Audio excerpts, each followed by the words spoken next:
This channel does not promote any violent, harmful, or illegal activities. All content provided by this channel is meant for an educational purpose only. Full and final আজকে যা দিয়ে শুরু করব, যে খবর দিয়ে শুরু করব, গরম পড়া বলতে যেটা বোঝায় সেটা কিন্তু এখনো পড়েনি। দুদিন গরম তো তিন দিনের দিন একটু ঝড় বৃষ্টি, ঠান্ডা হাওয়া, রাতের দিকে বা ভোর রাতের দিকে একটু চাদর টেনে শুতে হচ্ছে, কিন্তু এর মাঝখানেই জলের কষ্টটা শুরু হয়ে গেছে। আপনি ভাবছেন যে এবারে তীব্র গ্রীষ্মে তাহলে মানে বৈশাখ জ্যৈষ্ঠ মাসে তাহলে কি হবে যদি চৈত্রে এই হাল হয়। হাওড়া পুরসভাতে পানীয় জলের গাড়ি না পৌঁছনোয় শেষমেশ বেলগাছিয়ায় বিক্ষোভ দেখাতে হলো, বিক্ষোভে নামতে হলো মহিলাদের। তার কারণ মাটিতে ধসের জেরে জলের পাইপলাইনে ফাটল দেখা দেয় এবং তারপর থেকেই নির্জলা হাওড়া পুরসভার একাধিক ওয়ার্ড, একটা বিস্তীর্ণ অঞ্চল জুড়ে। কাঠ ফাটা রোডে একটু পানীয় জলের জন্য লম্বা লাইন, চূড়ান্ত দুর্ভোগে সাধারণ মানুষ।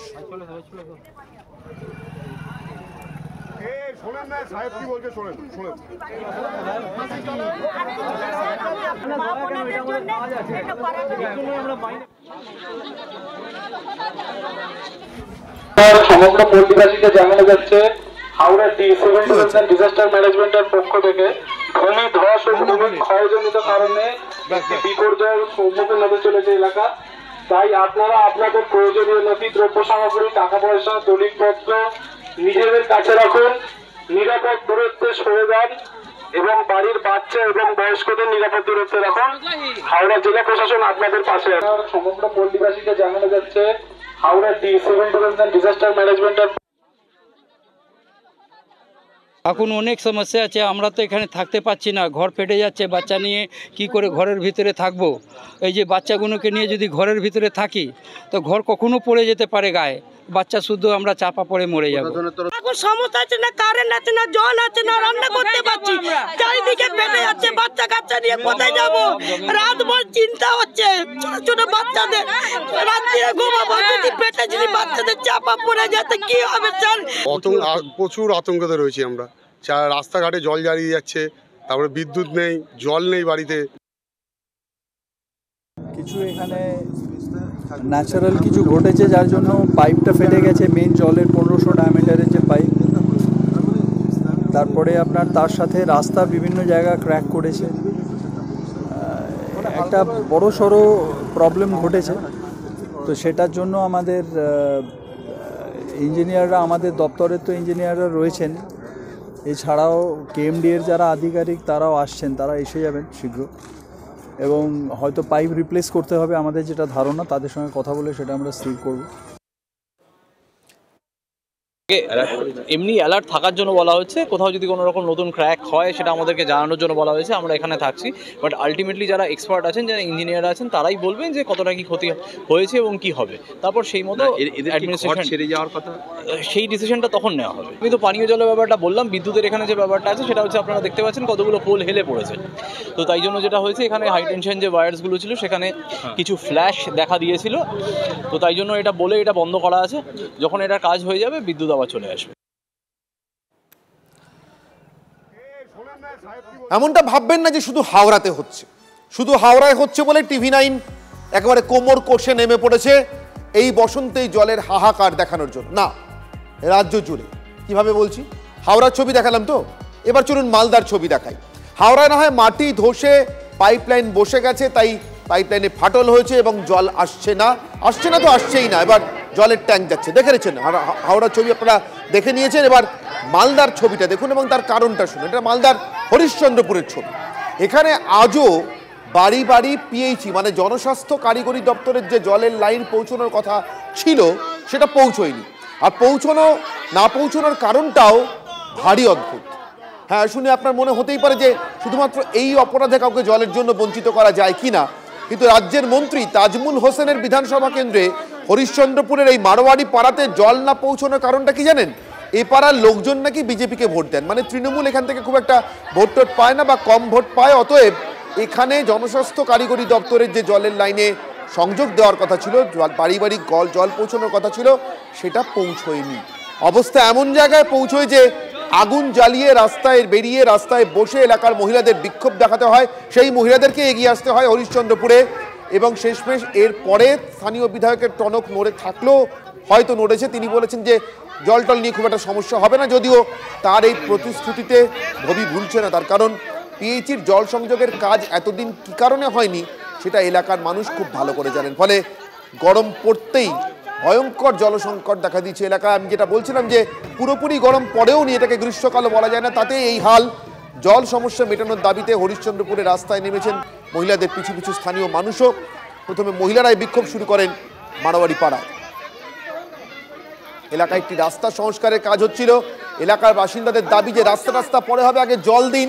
অতএব রাস্তা সংস্কারের কাজ বন্ধ রেখে তারা আপাতত জলের দাবিতে অনড় থেকে বিক্ষোভ দেখিয়ে যাচ্ছেন। যদিও জল কবে পাবেন সেখানে প্রতিশ্রুতি ছাড়া আর কিচ্ছু মেলেনি। কিছুক্ষণ আগে আপনাদেরকে হাওড়ার ছবি দেখিয়েছি, সেই হাওড়াতে আমাদের প্রতিনিধি সুব্রত এই মুহূর্তে রয়েছে। সরাসরি কথা বলবো তার সঙ্গে, জেনে নেব সুব্রত এবং তার সঙ্গী চিত্রগ্রাহকের কাছ থেকে দেখে নেব এই মুহূর্তের পরিস্থিতিটা কি। জল 15টা গাড়ি জলের ট্যাঙ্ক তারা যাচ্ছে কলকাতা থেকে, তাতে কি এখানকার মানুষের তৃষ্ণা মিটবে?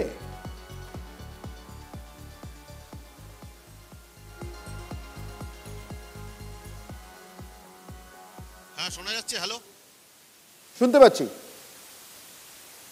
হ্যালো, আমি শুনতে পাচ্ছি সুব্রত। যেটা জানা যাচ্ছে প্রশাসনিক সূত্রে আমরা যেটা জানতে পাচ্ছি, হাওড়া পুরসভার তরফ থেকে যেটা জানতে পাচ্ছি, কেএমসি থেকে প্রায় 15টি জলের গাড়ি পাঠানো হচ্ছে। পাশাপাশি হুগলির সঙ্গেও কথা বলা হচ্ছে, যেখান থেকে এই যে সমস্ত 10,000 মানুষ রয়েছে এই শিবপুর, বেলগাছিয়া এবং উত্তর হাওড়া অঞ্চলে, সেই সব মানুষের এই গরমে জলের যে কষ্ট, সেই কষ্ট মেটাতে এই মুহূর্তে সেই গাড়িগুলিকে পাঠানো হচ্ছে। তবে সকাল থেকে এখনও পর্যন্ত সেই গাড়ির কোনো দেখা নেই। ফলে এখানকার যে মহিলারা ছোট ছোট শিশুদের নিয়ে তারা কিন্তু সকাল থেকেই দফায় দফায় বিক্ষোভ দেখাচ্ছেন। প্রশাসনের এই যে দায়বদ্ধতা তা নিয়ে কিন্তু প্রশ্ন উঠছে। অর্থাৎ জলের গাড়ি, যে জলের সমস্যা তা কিন্তু একেবারে এখনো অব্যাহত রয়েছে। ফলে জলের গাড়ি কখন আসবে সেদিকে যেমন আমাদের নজর থাকবে, পাশাপাশি এলাকায় যে দুর্ভোগ সৃষ্টি হয়েছে তাতে করে বিদ্যুৎ নেই, তাদের বাড়ি ঘরে ফাটল ধরছে, রাস্তায় ফাটল ধরছে। এই মুহূর্তে মানুষজনকে প্রশাসনের তরফ থেকে মাইকিং করে তাদেরকে সাবধানে থাকতে বলা হচ্ছে, বাড়ির বাইরে থাকতে বলা হচ্ছে। ইতিমধ্যেই আতঙ্কে ভয় মানুষজন কিন্তু যাদের বাড়িতে ফাটল ধরেছে তারা এলাকা ছেড়েছে, জিনিসপত্র নিয়ে তারা অন্যত্র চলে গিয়েছে।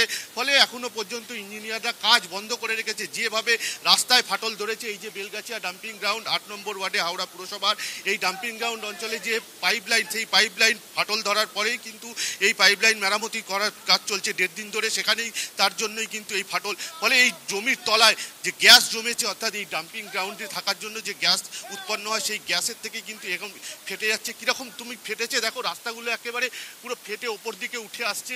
এবং পাশাপাশি তোমাকে দেখাবো বাড়ি, লাইট পোস্ট, বিদ্যুতের খুঁটি সেগুলো পর্যন্ত ফেটে গিয়ে, রাস্তা ফেটে বেঁকে গিয়ে যে কোনো মুহূর্তে বড় রকমের দুর্ঘটনা ঘটতে পারে।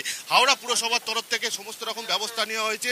পাশাপাশি কেএমসির উচ্চতর যেসব ইঞ্জিনিয়াররা রয়েছে তারা কিন্তু আসছে, হাওড়া পুরসভার ইঞ্জিনিয়াররা রয়েছে, পুলিশ প্রশাসন রয়েছে, মানুষকে সতর্ক করার কাজ চলছে। এখানকার মানুষের কিন্তু এখন একটাই দাবি যে বিদ্যুতের থেকে বেশি এই মুহূর্তে তাদের জলকষ্টে ভুগছে। একদিকে গরম, অন্যদিকে জলকষ্ট। তার জন্য কিন্তু তারা চাইছে দ্রুত জলের গাড়ির ব্যবস্থা করা হোক। কিন্তু এখনো পর্যন্ত গাড়ি রওনা দিয়েছে শুনতে পাচ্ছি, কিন্তু গাড়ির দেখা নেই। ফলে মানুষ কিন্তু এখানে জলের জন্য দাবি করছে। ছিলেন আমাদের প্রতিনিধি সুব্রত, সরাসরি জানাচ্ছিলেন কি ভয়ঙ্কর কষ্টের মধ্যে, দুর্ভোগের মধ্যে রয়েছেন এই মুহূর্তে হাওড়ার ওই অঞ্চলের মানুষজন। আপনাদেরকে জানাচ্ছিলাম যে শিবপুর এলাকা মূলত, সেখানকার একাধিক ওয়ার্ড, একটা বিস্তীর্ণ এলাকা এভাবে জলশূন্য হয়ে পড়ে রয়েছে। তার কারণ জলের লাইনে মাটিতে ধস এসছে এবং জলের লাইনে ফাটল এসছে। কিন্তু তারপরেও এই TV9 খবর সম্প্রচার, এলাকার মহিলাদের নেমে এসে বিক্ষোভ প্রদর্শন, ঘন্টার পর ঘন্টা এই প্রবল গরমের মধ্যে নির্জলা হয়ে রাস্তায় বসে থাকার পর টনক নড়ে আপাতত কলকাতা পুরসভা থেকে 15টা জলের গাড়ি আর হুগলির সঙ্গে নাকি যোগাযোগ করা হয়েছে এতক্ষণ পর, এতদিন পর। শেষমেশ সত্যিই কবে ওদের তৃষ্ণা মিটবে জানার জন্য আমরা আমাদের অনুসন্ধান, আমাদের রিপোর্টিং চালিয়ে যাব। মালদার ছবি আপনাদের কিছুদিন আগে দেখিয়েছি, কিছুক্ষণ আগে। সেখানে কিন্তু অন্য কোনো সমস্যা নেই, কোনো পাইপলাইন ধসে পড়েনি, পাইপটি আছে কিন্তু নল আছে, জল নেই। কেন, কি বলছেন বাসিন্দারা? যদি জল না পাই, জল না খাই, কি করে বাঁচবো? কিছু দেখছে আমাদের জন্য, কিছু জল দিবে, তারপরে রাস্তা বানিয়ে নিতে হবে। যেখানে আপনার বিভিন্ন গ্রামে গঞ্জে জলের কানেকশন প্রতিটা বাড়িতে হয়েছে, অথচ একটা টাউনশিপ যেই জায়গাটা মেন, সেখানে এখনো জলের ব্যবস্থা হয়নি। ওটা আমাদের যেখানে যেখানে টেন্ডার হয়ে গেছে সেখানে কাজ হচ্ছে, আর যেখানে বাকি আছে সেখানে টেন্ডার হবে, কাজ হয়ে যাবে।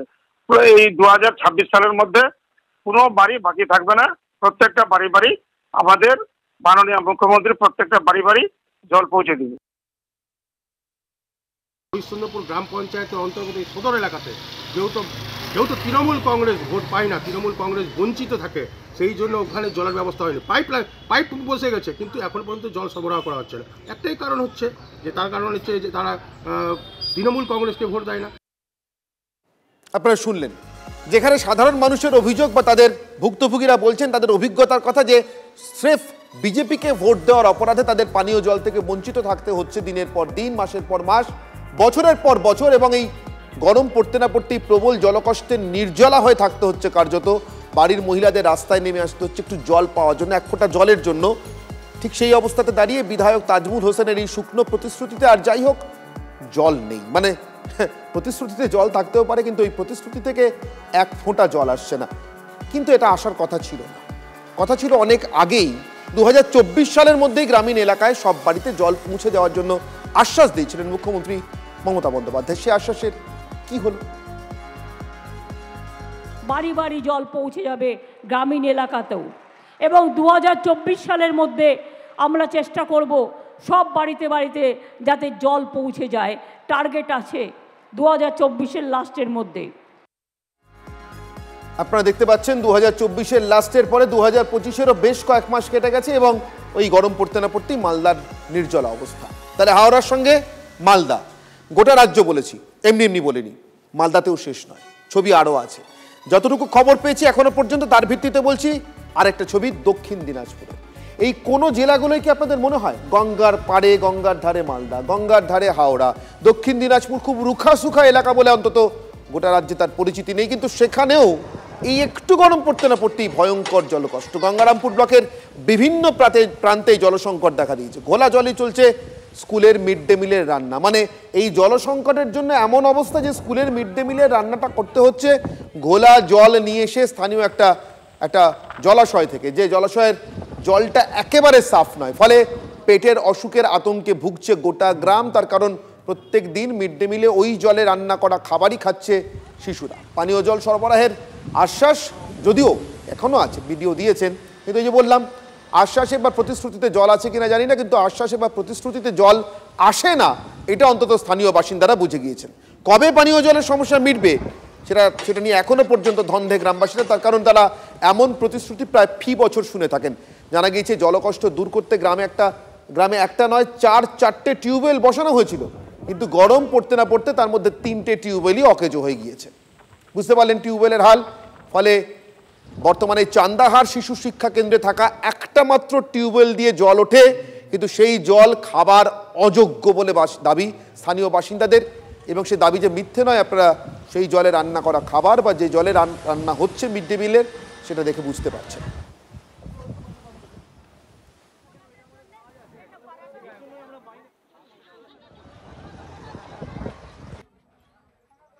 তো ওই যে জল পাওয়া যাচ্ছে না, ওইটাই তো সমস্যা। কত কষ্ট জল, স্কুল ঘর ওইটাও লাল লাল, ওইটা ভালো খাওয়া যায় না, ওতে কষ্ট দিয়ে খাচ্ছি। বিকল্প কোনো ব্যবস্থা করলেই ভালো হয়, যাতে জলটা সাফিসিয়েন্ট পাওয়া যায়। আমরা পঞ্চায়েতকে বলেছি যে এই জায়গাগুলোতে আমাদের জলকষ্টগুলো বেশি দেখা যায়, সেই জায়গাগুলোর জন্য স্পেশালি এরকম জলের যেগুলো মানে প্রজেক্টগুলো আছে সেগুলোকে পরিকল্পনার মধ্যে অন্তর্ভুক্ত করার জন্য। এই মুহূর্তে অত্যন্ত গুরুত্বপূর্ণ যে খবরে চোখ রাখবো, আপনারা জানেন রাজ্যের মুখ্যমন্ত্রী মমতা বন্দ্যোপাধ্যায় লন্ডন সফরে যাওয়ার কথা। আগামীকালই দুবাই হয়ে তার লন্ডন যাওয়ার কথা, কিন্তু আপাতত পিছোচ্ছে মুখ্যমন্ত্রী সফর কিছুটা হলো। তার কারণ হিথ্রো বিমানবন্দরে আগুন লেগেছে এবং তার ফলেই মুখ্যমন্ত্রী মমতা বন্দ্যোপাধ্যায় লন্ডন সফর কিছুটা পিছিয়ে যাচ্ছে। আপনাদের যেমনটা বলছিলাম, আগামীকালই সকালে দুবাই হয়ে লন্ডন যাওয়ার কথা ছিল মুখ্যমন্ত্রী, কিন্তু হিথ্রো বিমানবন্দরে আগুনের জেরে পিছোচ্ছে মুখ্যমন্ত্রী সফর। তার কারণ হিথ্রো বিমানবন্দরে আগুন লাগার ফলে আপনারা বুঝতেই পারছেন বিমান ওঠানামাতে বেশ কিছু নিষেধাজ্ঞা জারি হয়েছে সাময়িকভাবে, যার জেরেই এই সফর পিছিয়ে যাওয়া। কথা বলবো আমাদের প্রতিনিধি দীক্ষার সঙ্গে। দীক্ষা, দেখো আগামীকাল অর্থাৎ 22 তারিখে সকাল 9:10-এর ফ্লাইটে করে মুখ্যমন্ত্রী মমতা বন্দ্যোপাধ্যায়, মুখ্য সচিব এবং বেশ কয়েকজন প্রতিনিধির দুবাই হয়ে লন্ডনে নামার কথা ছিল। হিথ্রো বিমানবন্দরে রাতে 8টা নাগাদ পৌঁছানোর কথা ছিল, কিন্তু আমরা এই মুহূর্তে যেটা খবর পাচ্ছি হিথ্রো বিমানবন্দরে অগ্নিকাণ্ড ঘটেছে, বড় একটা অগ্নিকাণ্ড ঘটেছে, যার জেরে সেখানে বিমান ওঠানামায় বেশ কিছু নিষেধাজ্ঞা জারি করা হয়েছে। এবং যেহেতু কালকেই সকালবেলাতেই বেরিয়ে গিয়ে কালকেই পৌঁছানোর কথা ছিল এবং পরপর শিডিউল পুরো ঠিক করা আছে, আপাতত আপাতত সেই আগামীকাল যে মুখ্যমন্ত্রী যাচ্ছেন না সেটা আপাতত ভাবে প্রশাসনিক ভাবে আমরা জানতে পেরেছি। তাহলে পরবর্তী কর্মসূচি পরে জানানো হবে বলে প্রশাসনের মাধ্যমে জানানো হয়েছে। তবে আগামীকাল যে সকাল 9টা 10 মুখ্যমন্ত্রী যাবার কথা ছিল সেটা আপাতত পিছিয়ে গেল হিথ্রো বিমানবন্দরের অগ্নিকাণ্ডের জেরে। অনেক ধন্যবাদ দীক্ষা। কথা বলছিলাম আমাদের প্রতিনিধি দীক্ষার সঙ্গে, জানাচ্ছিলেন মুখ্যমন্ত্রীর সফর, লন্ডন সফর কিভাবে পিছিয়ে গেল এবং কেন পিছিয়ে গেল। এতক্ষণ নির্জলা, ভয়ঙ্কর কষ্ট, এই গ্রীষ্ম বা গ্রীষ্ম আসার আগেই সামান্য একটু গরম পড়তে না পড়তে এই বসন্তে ভরা গ্রীষ্মের হাল রাজ্যের একেবারে উত্তর থেকে দক্ষিণ পর্যন্ত আপনাদের দেখিয়েছি। কিন্তু এর মাঝখানেও একটু আশার খবর আছে, সঙ্গে আশঙ্কার খবর। কালবৈশাখী মানে আপনারা জানেন এই গরমের সময়টাতে একটু স্বস্তি, তবে সব কালবৈশাখী শুধুমাত্র স্বস্তি নিয়ে আসে না। কালবৈশাখীর ঝড়ের তাণ্ডবে গাছ পড়া, সেই গাছ রাস্তায় থাকা মানুষের উপরে ভেঙে পড়ে নানান দুর্ঘটনার খবর, গাড়ি ঘোড়া চলাচল অনিয়মিত হয়ে যাওয়া, ট্রেনের তার ছিঁড়ে যাওয়া, এমন দুর্ভোগ তো আছেই। কিন্তু তার সঙ্গে সঙ্গে এই কালবৈশাখীর সঙ্গে ভয়ঙ্কর আশঙ্কা হয়ে দেখা দিচ্ছে বাজ পড়ার কথা, অর্থাৎ বজ্রপাতের কথা, বজ্রপাতের আশঙ্কা। দক্ষিণবঙ্গ জুড়ে যে ঝড় বৃষ্টির কমলা সতর্কতা জারি হচ্ছে তার পরিপ্রেক্ষিতেই স্বস্তি না অস্বস্তি, নাকি স্বস্তির থেকে বেশি অস্বস্তি নিয়ে আসবে এই সাম্প্রতিক কালবৈশাখী, সেটা নিয়ে এখন রীতিমতো শঙ্কিত রাজ্যের মানুষজন। আমার সঙ্গে দুজন এই মুহূর্তে রয়েছেন, দুজন অতিথি। আমার সঙ্গে রয়েছেন অতিথি হিসেবে সুজিত কর, আবহাওয়াবিদ, এবং আমার সঙ্গে রয়েছেন আমাদের প্রতিনিধি কমলেশ। আমি প্রথমেই কমলেশের কাছ থেকে পূর্বাভাসের জায়গাটা একটু বুঝে নিতে চাইবো স্পষ্ট করে। কমলেশ, দেখো তুমি যেটা বললে বা কালবৈশাখীর যে পূর্বাভাস রয়েছে তাতে নিশ্চিতভাবেই স্বস্তির কিছু খবর রয়েছে। যেমন সর্বোচ্চ তাপমাত্রা গত কদিন আগে যেটা ছিল সেই গরমটা এখন নেই, তাপমাত্রা হয়তো আরো 2 থেকে 4 ডিগ্রি সেলসিয়াস কমতে পারে। কিন্তু আশঙ্কার জায়গা এটাই, গতকাল থেকে যে বৃষ্টি পশ্চিমাঞ্চলের জেলাগুলোতে শুরু হয়েছে, গতকাল পুরুলিয়াতে বজ্রপাতে একজনের মৃত্যুও হয়েছে। যেহেতু বজ্রগর্ভ মেঘ সৃষ্টি হয়ে বৃষ্টিগুলো হচ্ছে, তাই ঘন ঘন বজ্রপাতের একটা আশঙ্কা রয়েছে এবং আবহাওয়াবিদরা সেই কারণেই রবিবার পর্যন্ত সতর্কতা জারি করেছেন এবং কোথাও কোথাও ঘন্টায় 40 থেকে 50 কিলোমিটার, কোথাও 50 থেকে 60 কিলোমিটার গতিবেগে ঝোড়ো বাতাস বইতে পারে। এখন এই মুহূর্তে কিছু অঞ্চল, পূর্ব বর্ধমান, খানিকটা হুগলি, কিছুটা হাওড়া, এই অঞ্চলে এবং কলকাতাতেও বিক্ষিপ্ত বৃষ্টির পূর্বাভাস রয়েছে। কোনো কোনো জায়গায় বৃষ্টি হচ্ছে এবং যত বেলা এগোবে তত দক্ষিণবঙ্গের অন্যান্য জেলাগুলো যেখানে এখনো বৃষ্টি হয়নি সেখানেও ঝড় বৃষ্টি হবে এবং শিলা বৃষ্টির পূর্বাভাস রয়েছে।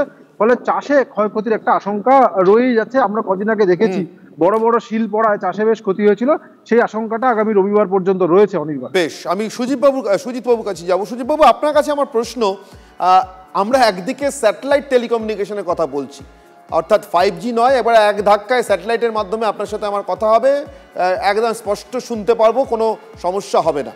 আর ঠিক সেই সময় দাঁড়িয়ে কালবৈশাখীর জেরে যদি বাজ পড়ে তাহলে 3-4 ঘন্টা ঘরে আটকে থাকাই ভালো, রাস্তায় না বেরোনোই ভালো, এমন পরামর্শ শুনছি। এগোচ্ছি না পিছোচ্ছি?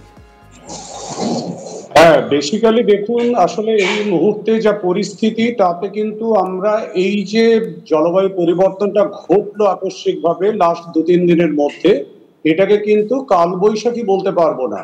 স্থানীয়ভাবে বজ্রগর্ভ মেঘের সৃষ্টি হয়েছে, স্থানীয় কিছু নিম্নচাপের ছোট ছোট কক্ষ তৈরি হয়েছে যেগুলো বঙ্গোপসাগর থেকে প্রচুর পরিমাণে জলীয় বাষ্প টেনে আনছে।